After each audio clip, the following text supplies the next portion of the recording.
আমি একটা জিনিস বুঝলাম না, অফিসার্স ক্লাবের কি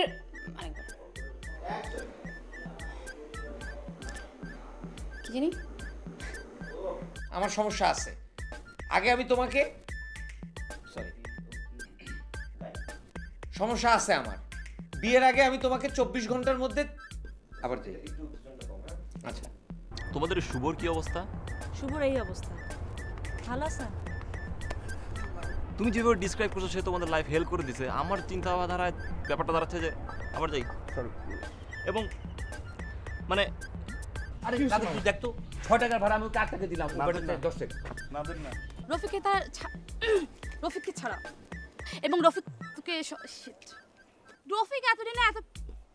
এতদিনে কিছু তুই ঘুমাইতে গেলেও রফিককে দেখিস।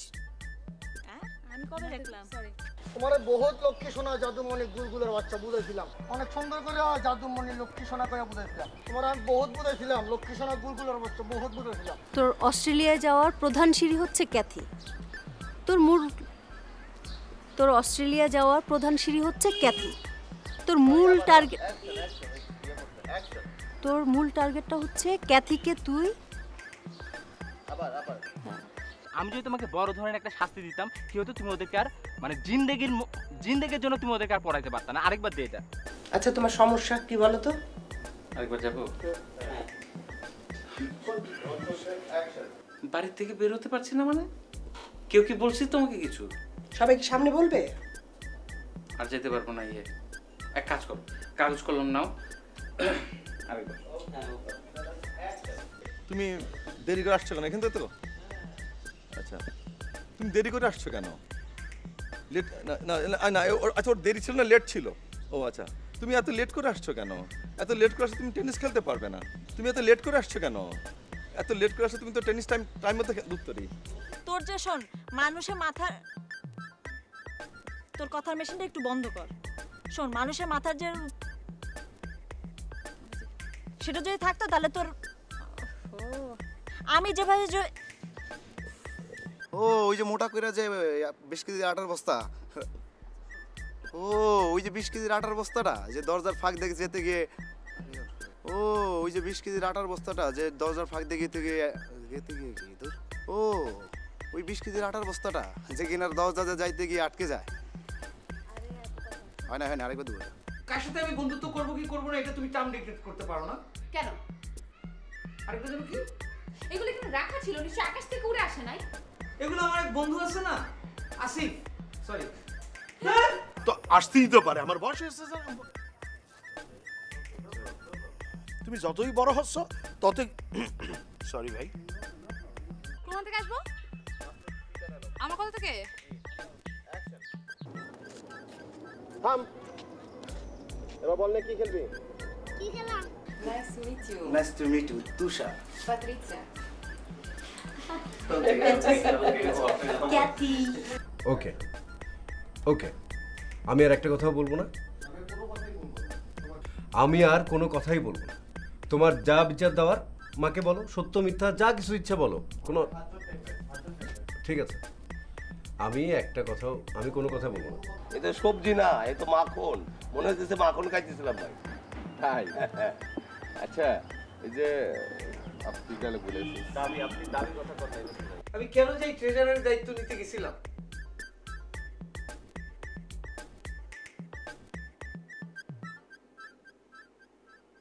কি এখন আমার ডায়লগ কি?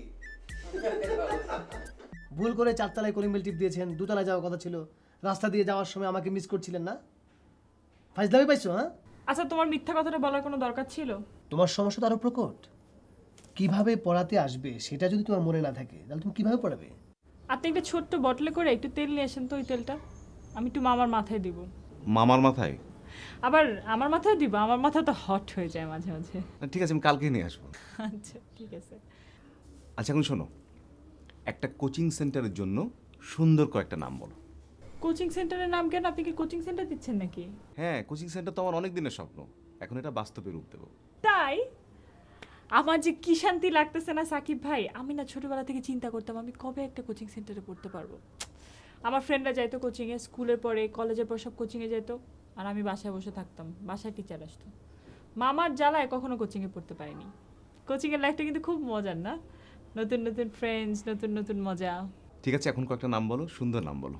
নাম ম্যাক্স টাচ, তারপর ইউফোরিয়া, তারপরে ডানহিল, ডিজায়ার, তারপর ফার্মাসি। আরে এগুলো তুমি কি ওষুধের দোকান, পারফিউমের নাম, এগুলো কি বলতেছো? ওষুধ না, ফার্মাসি তো ওটা তো খুব মানে নাম করে একটা ব্র্যান্ড, মেকআপের ব্র্যান্ডের নাম। আচ্ছা আচ্ছা, শোনো শোনো, তুমি এডুকেশন সেন্টারের নাম বলো। ওকে, দ্য ইন্টেলেকচুয়াল, তারপর the genius centre, power of intelligence, the brilliant people, something এরকম কিছু একটা দেওয়াই যায়, তাই না? না, অনেক সুন্দর নাম পাওয়া গেল, এর মধ্যে থেকে যে কোনো একটা আমি বেছে নেব, ঠিক আছে? আমাকে জানান কিন্তু কোনটা বেশি। হ্যাঁ শোনো, আর তুমি কোচিং সেন্টারে গিয়ে তোমাকে ফ্রেন্ড পেতে হবে কেন? আমরা তো অলরেডি ভালো ফ্রেন্ড হয়ে গেছি, তাই না? তাই নাকি? এখন তোমাকে যেটা করতে হবে, তোমার প্ল্যাটফর্মটাকে চেঞ্জ করতে হবে। প্ল্যাটফর্ম? কি প্ল্যাটফর্ম বলেন তো, বুঝলাম না। শোনো, আমি তোমাকে প্রপোজ করতেছি, বুঝছো? তুমি যদি আমার এই প্রপোজালটা অ্যাকসেপ্ট করো, তোমার স্ট্যাটাস চেঞ্জ হয়ে যাবে, লাইফ চেঞ্জ হয়ে যাবে। কিসের প্রপোজাল? কি প্রপোজ? আমি তো কিচ্ছু বুঝতেছি না। বলতেছি আমার প্রপোজালটা যদি তুমি অ্যাকসেপ্ট করো, তাহলে তুমি বুঝতেই পারতেছো না, তোমার জীবনটা অন্যরকম হয়ে যাবে একদম। জাস্ট আমার প্রপোজালটাকে যদি তুমি অ্যাকসেপ্ট করো। Proposal accept? আয় মামা, আমার পড়া শেষ হয় নাই তো এখনো। লোক আছে। আসসালামু আলাইকুম বাবা। হ্যাঁ চল চল বাবা, ফ্রেন্ডদের ব্যাপারে, ঠিক আছে? আরে আরে কি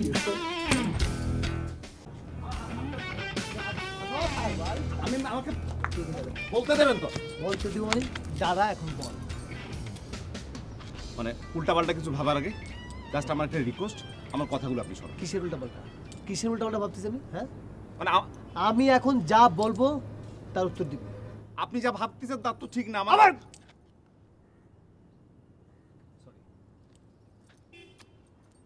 তুই তো আমার বন্ধু না? তুই তো আমার বন্ধু নাকি? ফ্রেন্ড আমার বল। হ্যাঁ, আমার বন্ধু না তুই? তাহলে আবার কি? হ্যাঁ, আসলে কতদিন যাবত? কি কয়দিন ধরে এই প্রপোজাল? ভাই আমাকে একটাবার বলার সুযোগ দেন। আমার তুই কিন্তু ব্রিলিয়েন্ট আছিস, তোর ভিশন কিন্তু খুবই ক্লিয়ার। হ্যাঁ, আমি কিন্তু কল্পনাও করতে পারি নাই তোর মনের মধ্যে এত কিছু। কি নাম দেওয়া হয়ে গেছে? নামটা একটা সুইট নাম দরকার না? কি নাম? প্ল্যানিং ট্যানিং সব রেডি? মানে প্রজেক্ট, প্রোফাইল টোফাইল সব কিছু রেডি নাকি? আপনি যা ভাবতেছেন তা একেবারেই ঠিক না মামা। আবার মামা? এই তোর আর সম্পর্ক মামা ভাগ্নে সম্পর্ক? আমরা বন্ধু না? আই বুক মিলেছি কেন? এই যে বুকটা মিলেছি কেন? আমরা বন্ধু না? আমাদের একটা বন্ধুত্ব সম্পর্ক না? তাহলে মামা ডাকিস কেন আমাকে? আর কখনো আমাকে মামা ডাকবি না। সরি। ওকে, সরি বলার দরকার নাই। পার্টনার কয়জন? পার্টনার কিসের? আরে এই প্ল্যানিং এর পার্টনার, এই কোচিং সেন্টারের পার্টনার কয়জন? ও আমি আর আমার বড় ভাই দুজন। দুজন? ওকে, ব্যাপার না। তো তুই কিন্তু একটা সোনার ছেলে, বুঝছিস? তোর মাথায় যে এরকম একটা ব্রিলিয়ান্ট বিজনেস পলিসি আসবে আমি কল্পনা করতে পারি নাই। মানে ব্যাপারটা হচ্ছে কি, আমারও কিছু এরকম পলিসি আছে, কিন্তু তুই আমার পলিসিকে একদম বাজিমাত করে দিয়েছিস। I appreciate you. তবে এখন যেটা হচ্ছে কি, এখন একটা প্রপার প্ল্যানিং নিয়ে আগাতে হবে। টোটালটা একটা ডিজাইন করে ফেলতে হবে, কি লাগবে, টেবিল, চেয়ার। মনে কর যে এটা তো একটা দারুণ উদ্বোধন অনুষ্ঠান করতে হবে, এবং বিশিষ্ট কাউকে দিয়ে কিন্তু উদ্বোধন করতে হবে। মনে কর যে উদ্বোধন অনুষ্ঠানে যত প্লেট, বাসন টাসন আছে সব আমি সাপ্লাই দেবো, ঠিক আছে? আরেকটা কথা, বাসায় গিয়া তোর বড় ভাইকে বলবি পার্টনার এখন আর দুজন থাকবে না। পার্টনার দুজন না মানে? পার্টনার এখন তিনজন। তিনজন মানে কি? তুই, বড় ভাই এবং আমি ফার্স্ট পার্সন, তোর বড় ভাই সেকেন্ড পার্সন, আর আমি থার্ড পার্সন। ওকে, তাহলে আজকে থেকে আমরা বন্ধু এবং বিজনেস পার্টনার। যা, ঠিক আছে যা। হ্যাঁ না, শোন, এখন কোনো পড়াশোনা না, ডাইরেক্ট বাসায় যাবি, বাসায় গিয়ে প্ল্যানিং কর, প্ল্যানিং। আর আমিও একটু আওড়াই, ঠিক আছে? Good luck.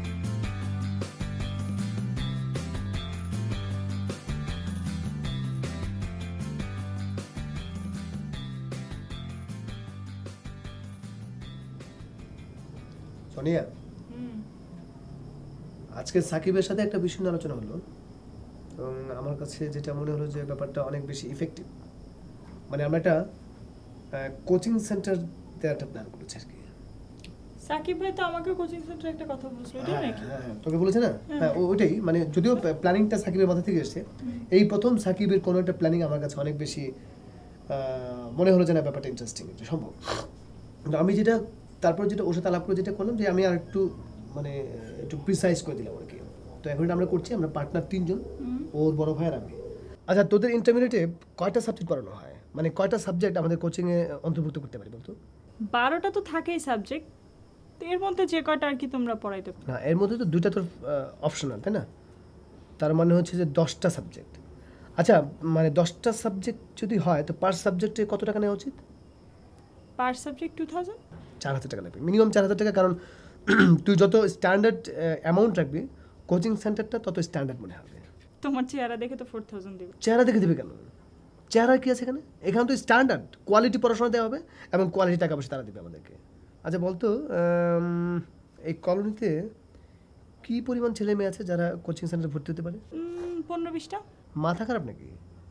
এত বড় একটা কলোনিতে মাত্র 10-15 জন, মিনিমাম 400 থেকে 500 জন ছেলে মেয়ে আসবে। আর শুধু তো কলোনি এলাকার না, বাইরে থেকে পোলাপানরা আসবে, তাই না? মামা আমি কিন্তু যাব, তুমি কিন্তু আমাকে এর আগে কখনো অ্যালাউ করো না কোচিংয়ে পড়ার জন্য, এবার কিন্তু অ্যালাউ করতেই হবে। হ্যাঁ হ্যাঁ অবশ্যই, অ্যাজ এ ডিরেক্টরের ভাগ্নি হিসাবে তুই তো অবশ্যই কোচিং সেন্টারে যাবি এবং সেটা তোর ফ্রি অফ কস্টে তুই এখানে পড়াশোনা করবি। তোমাদের বিজনেস আমারও নাও না, দরকার নাই, তুমি কোচিং সেন্টারে ফ্রি পড়বা, এটাই এনাফ, ঠিক আছে? আর বিজনেসে তোমাকে ইনভলভ করতে হবে না। আসুন এই আমাদের এই কোচিং সেন্টারের বিজনেসের ব্যাপারটা দুলাভাইয়ের সাথে কথাবার্তা বলা দরকার নাই, ঠিক আছে? আচ্ছা তোমার ডেকোরেটরের বিজনেসে কি হলো? ও ডেকোরেটসের বিজনেস, হ্যাঁ ডেকোরেটসের বিজনেস এবং কোচিং সেন্টার একসাথে ব্লেন্ডিং করব। হ্যাঁ যখন কোচিং চলবে তখন তো আমার ওই ড্যাক ডেক্সি পাতিলটাতে সব চলে যাবে খ্যাপে। আবার যখন কোচিং শেষ তখন আমার ড্যাক ডেক্সি পাতিল সব টেবিলের উপর থাকবে, রুমের মধ্যে থাকবে। তবে একটা বিষয় কি, এই ডেকোরেটসের বিজনেসের ওনার একমাত্র আমি নিজে একা, আর বাকি যে কোচিং সেন্টারটা সেটার অবশ্য পার্টনার আমার 3 জন। আচ্ছা যদি 400-500 স্টুডেন্ট হয় আর 4000 টাকা হয় তাহলে মাসে আমাদের ইনকাম হচ্ছে 2 লাখ টাকা। 3 জন পার্টনার 2 লাখ টাকা যদি ভাগ করা হয় 33% কিন্তু পার হেড পড়তেছে।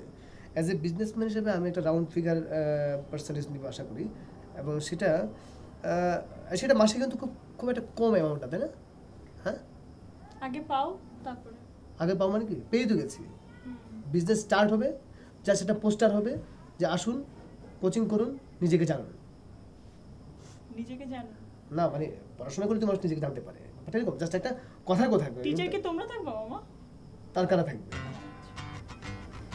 একজন কি মানে নন মাস্টার্স আর একজন মাস্টার্স, এইটা কি কিছু না? এটা কিন্তু বড় কথা না। আচ্ছা ঠিক আছে, মানে মাস্টার্স দিয়ে বারবার একটা খোঁচা তোমাকে দিতেই হবে না। রিমোটটা করবো মামা?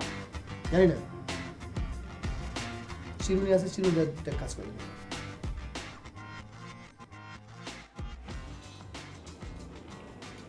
ড্রিম হচ্ছে ম্যান মানি মেশিন।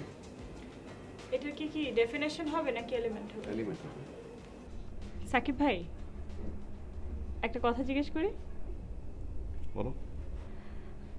ওই দিন যে আমরা পড়তেছিলাম তারপরে মামা হঠাৎ করে আপনাকে টেনে ছাদে নিয়ে গেল, আপনি তো আর আসলেন না, ব্যাপারটা কি একটু খুলে বলেন না? না তেমন কিছু না, মানে আমরা তো ফ্রেন্ড হয়ে গেছি, তো ক্লোজ ফ্রেন্ড হিসেবে কিছু শেয়ারিং ছিল। কি এমন কথাবার্তা শেয়ার করলেন যে একদম ছাদে চলে গেলেন? আমাকে তো আসলে অনেক পছন্দ করে, হ্যাঁ মানে অনেক ক্লোজ ফ্রেন্ড হয়ে গেছি আমরা, বিভিন্ন ব্যাপারে একটু শেয়ারিং করতেছিল আমার সাথে। সাকিব ভাই মামা কি কোনো মেয়েকে পছন্দ করে নাকি, মানে বিয়ে শাদী করবে নাকি? আরে না, বিয়ে টিয়ে না বা মেয়ে ঘটিত কোনো ব্যাপার না। মামা আসলে আমার কাছে বিজনেসের জন্য আসছিল, আমার যে কোচিং সেন্টারটা ওইটার পার্টনার হতে চায় মামা। আচ্ছা হ্যাঁ আমার সাথে শেয়ার করতেছিল কি জানি কোচিং সেন্টারের বিজনেস নিয়ে। তো আপনারা কি পার্টনার হচ্ছেন? আমি তোমাকে বললাম না যে আমি একটা কোচিং সেন্টার দেবো, তুমি সেখানে পড়বা। তো মামা আসলে পার্টনার হিসেবে ইন্টারেস্ট শো করছে। এখন আমি 3-4 দিন একটু ভেবে দেখি যে আদৌ মামাকে পার্টনার হিসেবে আমি নেব কি নেব না, তারপরে হয়তো। কি হ্যাঁ কি পড়ানোর সময় কি কথা হচ্ছে সব, কি বলছিস সব? হ্যাঁ মামা তুমি আবার আসলা কেন? আমি আসলাম কেন মানে? কেন তোর কোনো সমস্যা? কি বলছিলি তুই? এই আচ্ছা আপনি আমাকে তুই তোকারি করছেন কেন? তুই তোকারি করছিস কেন মানে? ওই তোর সাথে আমার সম্পর্ক কি? বন্ধুত্বের সম্পর্ক না? বন্ধু আরেক বন্ধুকে কি করে কথা বলে? তুই করে কথা বলে না? আদব কায়দা মেনটেন করে কথা বলে? হ্যাঁ কিন্তু এখন সোনিয়া হচ্ছে আমার স্টুডেন্ট, আমি তার টিচার। একজন স্টুডেন্টের সামনে তার টিচারকে আপনি তুই তোকারি করে বলতেছেন, এটা কোন ধরনের মিসবিহেভ? ওরে বাপ রে বাপ, সোনিয়া তোর স্টুডেন্ট আর আমার কি? হ্যাঁ আমার ভাগ্নি না? এই সম্পর্ক কি আবার ঘরে বাইরে আছে? বন্ধুত্বের সম্পর্কে ঘরেও যা বাইরেও তা একদম এক জিনিস। তবে একটা জিনিস, তুই যখন এখানে পড়াতে আসবি আমি তখন তোর ছাত্রীর মামা, তুই সম্মান করে কথা বলতে হবে, তুই আমাকে সম্মান করে কথা বলবি। পার নামায় বস বস, আর আমি পা তুলে বসছি, ঠিক আছে? হ্যাঁ, আসুন যখন আমরা বাইরে যাব তখন আমরা দুজনের সাথে একদম মনে করতে বন্ধুত্বের সম্পর্ক, গলায় গলায় হাত থেকে বাদাম খাবো, অনেক বন্ধুত্বের কথা বলবো, ঠিক আছে? মামা শোনো, আমি খুব জরুরি একটা বিষয় বুঝতেছিলাম। তুই চুপ কর, তুই এত কথা বলছিস কেন? হ্যাঁ ভাই, তোরা সাজগুজ করে কে আসতে বলছে এখানে?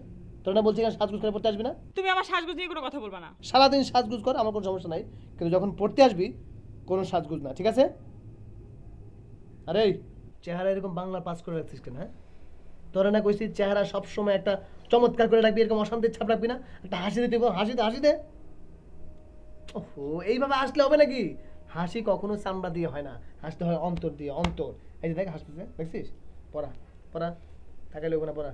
আজ তোমাকে বলছিলাম যে লেবার দুই ধরনের, white labour and black labour. White labour যেমন মনে করি যারা শিক্ষিত, সাদা ল্যাপটপ নিয়ে, না কালার কোনো ব্যাপার না, শিক্ষিত কিনা আর কি, যেমন আমি। আর ব্ল্যাক লেবার হচ্ছে যে যারা ম্যানার জানে না, যখন তখন গায়ে হাত তোলে, এগুলো সব ব্ল্যাক লেবার, বুঝতেছো? তো হোয়াইট লেবার ব্ল্যাক লেবার প্রসঙ্গে এখন বাদ। সাকিব ভাই, আমি কোন লেবারে পড়ি? তুমি অবশ্যই white labour, গনা B white labour. আচ্ছা, কখনো ব্ল্যাক লেবার হতে পারবো না। কেমনে হবা? তুমি তো, তোমার ভিতরে তো শিক্ষা অলরেডি ঢুকে গেছে। আমি মিয়া, গায়ে হাত দিলে যদি মানুষ ব্ল্যাক লেবার হইতো, বাংলাদেশের প্রত্যেকটা মানুষই ব্ল্যাক লেবার। মামা, এটা ম্যানেজমেন্টের ভাষায় আর কি। গায়ে হাত দিতে কথা বলতে আমি মামা করতেছি তো।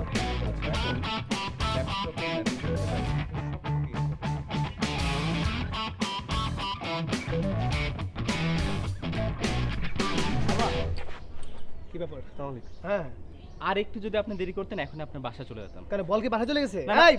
এই যে মামা, এই যে বল আছে। ওহ, তাও ভালো, যেভাবে ডাক দিছিল আর একটু আমি হার্ট ফিল করতাম। ডাক দিব না কেন বলেন? মানে আপনারা তো কোনো সময় পাওয়া যায় না, তাই ভাবলাম যে আজকে প্র্যাকটিসের মাঝখানে যে আপনারা ধরবো। কি ব্যাপার বলো তো? ব্যাপারটা হচ্ছে যে আমরা এত দিন ধরে এত বিজনেসের প্ল্যান করলাম, কিন্তু একটা কোনো বিজনেস নিয়ে আমরা আগাইতে পারলাম না। তো আমার মনটা খারাপ হবে না বলেন? না, বিজনেস হবে না তো আমি কিছু বলছি এরকম কথা? বিজনেসের প্ল্যান হয়েছে, বিজনেস হবে, তো অস্থির হতে কিছু নেই। না মামা, গোপন সূত্রে খবর পাইলাম আপনি কোচিং সেন্টার দিতে যাইতেছেন, তাও আবার সাকিব ভাইয়ের লগে। আমগুলো যে ডেকোরেটর বিজনেস করার কথা ছিল, এটার তো কোনো খবর নাই। এই হচ্ছে তোমাদের প্রবলেম। আরে বাবা, কোচিং সেন্টারের জায়গায়, আর ডেকোরেটরসের বিজনেস ডেকোরেটরসের জায়গায়। আরেকটা জিনিস বুঝতে হবে, এখানে মার্কেটিং পলিসি ব্যাপার আছে। কোচিং সেন্টারে যে ছেলে মেয়েগুলো পড়তে আসবে তাদের অবশ্যই কিছু মামা, কিছু চাচা, কিছু বড় ভাই, কিছু বড় বোন, বিভিন্ন ধরনের আত্মীয় স্বজন আছে না যাদের এখনো বিয়ে শাদী হয় নাই। ওদের যখন বিয়ে শাদী হবে তখন কোন ডেকোরেটরস থেকে ভাড়া নেবে? আমাদের ডেকোরেটরস থেকে ভাড়া নেবে। এগুলো তো মার্কেটিং পলিসি, দুটাকে একসাথে গুলায়ও না রে বাবা। তাহলে মামা একটা কাজ করেন, মানে আপনার সাথে আমাদেরকে নিয়ে নেন। আমাদের সাথে তোমাকে? আচ্ছা, এটা কি ধরনের কথা বললা? সবাইকে দিয়ে সব বিজনেস হয়? মামা কেন মানাবে না? আমি তো কোচিং করাই, আমি তো ক্রিকেটে সবসময় কোচিং করাই। গোপন সূত্রে খবর পাইছো অথচ জানো না এটা কিসের কোচিং সেন্টার? আরে এটা তো ক্রিকেটের কোচিং সেন্টার না, এটা পড়াশোনা। না মামা, আমি তো জানি যে এটা মানে পড়াশোনার ব্যাপার, তাই না? কিন্তু আমি তো পড়াশোনা জানি, আমি তো অশিক্ষিত কেউ না। আর আমি তো 1 2 3 4 এর ছেলে মেয়েরা পড়াতে পারবো। একটা কথা বললা, 1 2 3 4? আরে বাবা, এইটার কোচিং সেন্টার কি আমরা দিয়েছি? আমরা যেই কোচিং সেন্টার দিয়েছি সেখানে মিনিমাম ইন্টারমিডিয়েট ছেলে মেয়েরা পড়াশোনা করবে, ঠিক আছে? বুঝতে পারছো ব্যাপারটা? আচ্ছা দেখি, আমি একটু বোর্ড মিটিংয়ে বসি, যদিও ক্ষমতা আমারই, কিন্তু আমি হয় কি, আমি আসলে ক্ষমতার অপব্যবহার করতে চাই না। তারপর আমি ওদের সাথে কথা বলি। আমার মনে হচ্ছে যে চাটা আনার যে ব্যাপারগুলো দায়িত্ব ছিল সেটা একটা হবে। মামা, আমরা কি চা টানা পোলাপান? আপনি চা খাইবেন, যেটা কোন চা খাওয়ায় সেটা তো কোনো সমস্যা নাই। আমি জানি বাবা, সেটা আমি জানি, তারপরে বলতেছি একটা একভাবে যদি তোমাদেরকে আমরা একসাথে, না মানে আমাদের আর কি অ্যাসিস্ট্যান্ট হিসেবে আপনার। হ্যাঁ, আপনি যে কাজ করবেন সেই কাজে আপনার সহযোগী করবো আমরা। অ্যাসিস্ট্যান্ট? জি। মানে অ্যাসিস্ট্যান্ট 1, অ্যাসিস্ট্যান্ট 2? জি জি। তোমার আর কেউ আছে? না, আপাতত আমরা দুইজন। আপাতত আমরা দুজন। তো ঠিক আছে, সেটা আমরা নয় করলাম, একটা প্ল্যান করবো। কিন্তু আরেকটা সুখবর আছে তোমাদের জন্য। কি? ভ্যান কিন্তু অলরেডি কেনা হয়ে যাচ্ছে। এবং ভ্যান দিয়ে যখন কোচিং, এই তোমার ওই আমাদের মালপত্র আনা হবে না ডেকোরেটরসের। ও রাইট, আরেকটা কাজ করতে পারো। এমনিতেই তোমরা কিন্তু কোচিং সাথে ইনভলভ হয়ে যাবে। ভ্যান দিয়ে মাঝে মাঝে ছাত্রছাত্রীদেরকে আনা করা যাবে, আসবে ওরা, যাবে ওরা, তাহলে কোনো ব্যাপার না। কি বল, হা করে আছো কেন?